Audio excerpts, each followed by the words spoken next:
నమస్కారం మాగల్ఫ్ న్యూస్ కి స్వాగతం. ప్రతిరోజు 6 దేశాల తాజా వార్తలు మీకు అందించబడుతున్నాయి.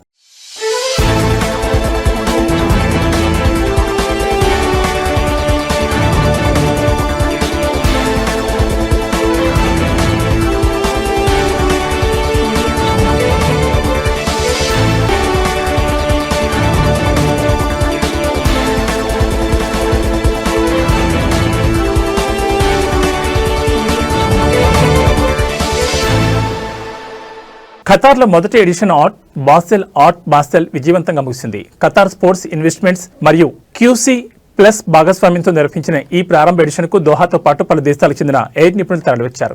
ముఖ్యంగా ఖతార్, సౌదీ అరేబియా, యుఏఈ మరియు యూరప్ నుంచి వచ్చిన కళాకారులు మమేకమై సమన్వయంతో ఆకట్టుకున్నారని పేర్కొన్నారు. మిడిల్ ఈస్ట్, ఉత్తరాఫ్రికా, దక్షిణాసియా మరియు గ్లోబల్ సౌత్ కళాకారుల ప్రదర్శనలకు జనం కిక్కిరిస్తున్నారు. గ్యాలరీలు మరియు వర్ధమాన కళాకారుల సోలో ప్రదర్శనలు వారి ముఖ్యమైన కళాఖండాలు విస్తృత దృష్టిని ఆకర్షించినట్టు తెలిపారు. Amir HH Sheikh Tamim bin Hamad Al Thani మరియు ఇతర ఉన్నత స్థాయి అధికారులు ఈ ఫెయిర్ సందర్శించారు. ప్రపంచవ్యాప్తంగా 85 కంటే ఎక్కువ మ్యూజియంలు మరియు ఫౌండేషన్ల ప్రతినిధులు ఆర్ట్ బాసెల్ ఖతార్కు హాజరయ్యారు. ఇది ఖతార్ విస్తృత మోనాసా ప్రాంతం మరియు యూరప్, ఆసియా, ఆఫ్రికా మరియు అమెరికా అంతటా అభిమానులను సంపాదించుకుందని Art Basel chief executive officer Noah Horowitz తెలిపారు.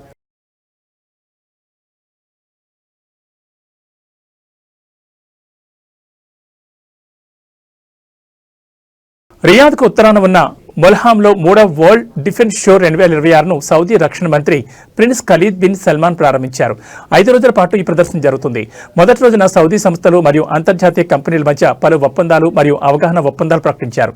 General authority for military industries Saudi Arabian military industries కంపెనీతో ఒక అవగాహన ఒప్పందంపై సంతకం చేసింది. జనరల్ ఎలక్ట్రిక్తో మరియు ఎయిర్ బస్ డిఫెన్స్ అండ్ స్పేస్తో మరో అవగాహన ఒప్పందంపై కూడా GAMI ఒప్పందం చేసుకుంది. సైనిక విమానయాన రంగంలో GE ఏరోస్పేస్ మరియు middle east propulsion company royal Saudi వైమానిక దళం మధ్య 3 ఒప్పందాలు కుదిరాయి. ప్రారంభోత్సవ కార్యక్రమంలో రాయల్ సౌదీ ఎయిర్ ఫోర్స్ చేపట్టిన విన్యాసాలు అందరినీ మంత్రముగ్ధులను చేశాయి.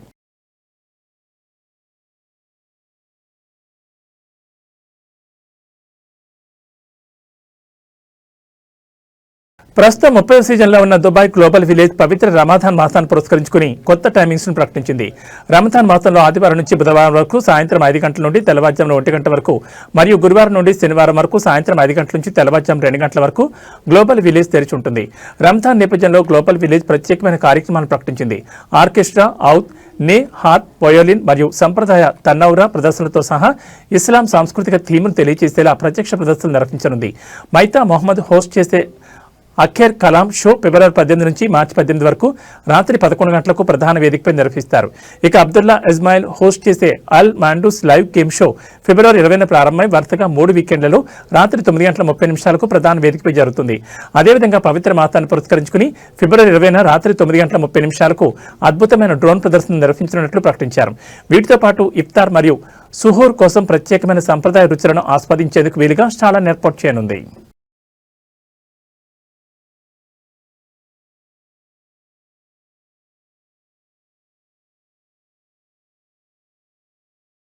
నువైసీబ్ కస్టమ్స్ విభాగం 5 భారీ సిగరెట్ల స్మగ్లింగ్ కార్యకలాపాలను ఆకట్టుకుంది. పలు వాహనాల నుంచి 1639 సిగరెట్ ప్యాకెట్లను స్వాధీనం చేసుకుంది.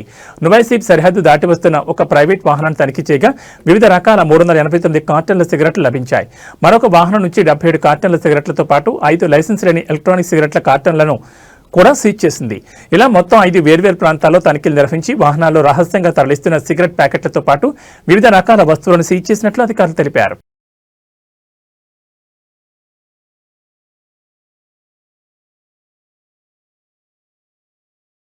సజెషన్స్, ఫిర్యాదులు మరియు రిపోర్ట్ల కోసం జాతీయ వేదిక తజావోబ్ 1.7 మిలియన్లకు పైగా విజిట్స్ నమోదు కాగా 6,29,000 మంది యాక్టివ్ యూజర్స్ ఉన్నారు. ఈ ప్లాట్ఫామ్ ద్వారా సమర్పించబడిన మొత్తం రిక్వెస్ట్ల సంఖ్య 156,000కు చేరుకుంది. ఈ ఏడాది జనవరి చివరి నాటికి 63,000 కంటే ఎక్కువ ఫిర్యాదులు, సుమారు 53,000 రిపోర్ట్లు, 12,000 కంటే ఎక్కువ సజెషన్స్ మరియు 27,000 కంటే ఎక్కువ ఎంక్వైరీలు వచ్చాయని అధికారులు వెల్లడించారు. ఈ ప్లాట్ఫామ్ సెప్టెంబర్ 2025లో అందుబాటులోకి వచ్చింది. తక్కువ కాలంలోనే కమ్యూనిటీలకు దగ్గరై అద్భుతమైన విజయాన్ని సాధించింది. ఈ యాప్ పనితీరు 5లో 4.4 రేటింగ్ను సంపాదించగా 40,000 కంటే ఎక్కువ సార్లు డౌన్లోడ్ అయిందని అధికారులు తెలిపారు. ప్రస్తుతం ఈ ప్లాట్ఫామ్లో 54 ప్రభుత్వ సంస్థలున్నాయి.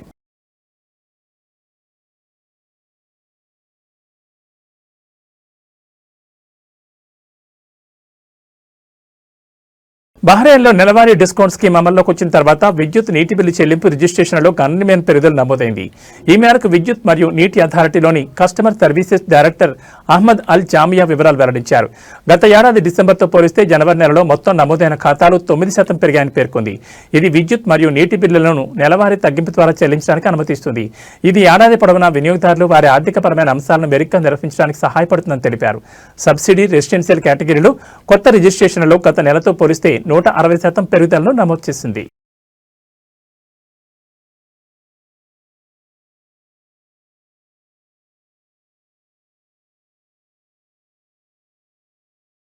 ఇవి మా కల్తీ విశేషాలు. మరో బులెటిన్లో మళ్ళీ కలుసుకుందాం. నమస్కారం.